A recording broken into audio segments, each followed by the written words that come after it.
Mutton ఇగురు రెసిపీని share చేస్తున్నానండి. ఎంత బాగుంటుందో చెప్పలేను.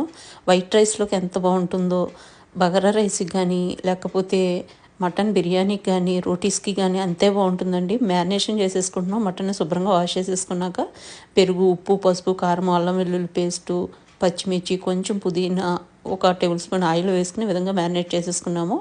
ఒక హాఫ్ అన్ అవర్ నుంచి 1 అవర్ పాటు మనము అలా రెస్టింగ్ వదిలేసిన తర్వాత ఇంకా మనం కర్రీ ప్రిపరేషన్ స్టార్ట్ చేస్తున్నామండి. కుక్కర్లో నేను 2 టేబుల్ స్పూన్ల ఆయిల్ వేసుకుని కొంచెం పుదీనా వేసుకున్నాను. అదేవిధంగా ఒక 3-4 పచ్చిమిర్చి చిలుకలు, ఒక ఆనియన్ చిన్న ముక్కలుగా కట్ చేసుకుని వేసుకున్నాం. ఒక టీ స్పూన్ పసుపు, రుచికి సరిపడా సాల్ట్ వేసుకొని దీన్ని మొత్తం ఆయిల్లో ఫ్రై అవనిస్తామండి.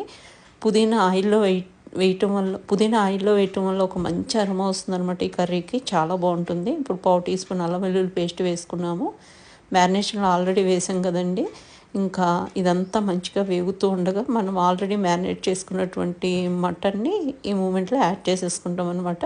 నేను సగం మాత్రం ఇక్కడ యాడ్ చేస్తున్నానండి. ఇంకో సగం నేను మటన్ బిర్యానీ చేస్తాను అనమాట ఈవినింగ్. దానికోసం అట్టి పెట్టాను. ఇంకా ఇదంతా యాడ్ చేసేసుకున్న తర్వాత దీంట్లో 1.5 టీ స్పూన్ కారం వేసేసుకుంటాము. అదేవిధంగా మళ్ళీ కొంచెం పుదీనా యాడ్ చేసుకొని మొత్తం అంతా మంచిగా మిక్స్ చేసేసుకొని, నేను ఇక్కడ గరం మసాలా యూజ్ చేయట్లేదండి. ఎందుకంటే మ్యారినేషన్లో ఆల్రెడీ నేను వేసుకున్నాను కాబట్టి. ఇంకా మీరు కావాలంటే ఇంకొంచెం మీరు గరం మసాలా ఇక్కడ వాడుకోవచ్చు. నేను 1/2 గ్లాస్ వాటర్ వేసుకుని మొత్తం అంతా మిక్స్ చేసేసుకుని ఇంకా కుక్కర్ మూత పెట్టేసి 8 to 9 విజిల్స్ వేయించుకుంటానండి, లో టు మీడియం ఫ్లేమ్లో. కుక్కర్ విజిల్స్ అయితే వచ్చేసిందండి. చల్లారిన తర్వాత తీసి చూస్తున్నాను. పెర్ఫెక్ట్గా ఉడికిపోయిందండి. గుమగుమలాడుతూ మంచి అరోమాతో మటన్ ఇగురు రెడీ అయిపోయింది. ఇంకా వేడి వేడిగా సర్వ్ చేసేయడమేనండి. చాలా బాగుంటుంది. డెఫినెట్గా ట్రై చేయండి. ఇంత సింపుల్గా చేసేసుకోవచ్చు.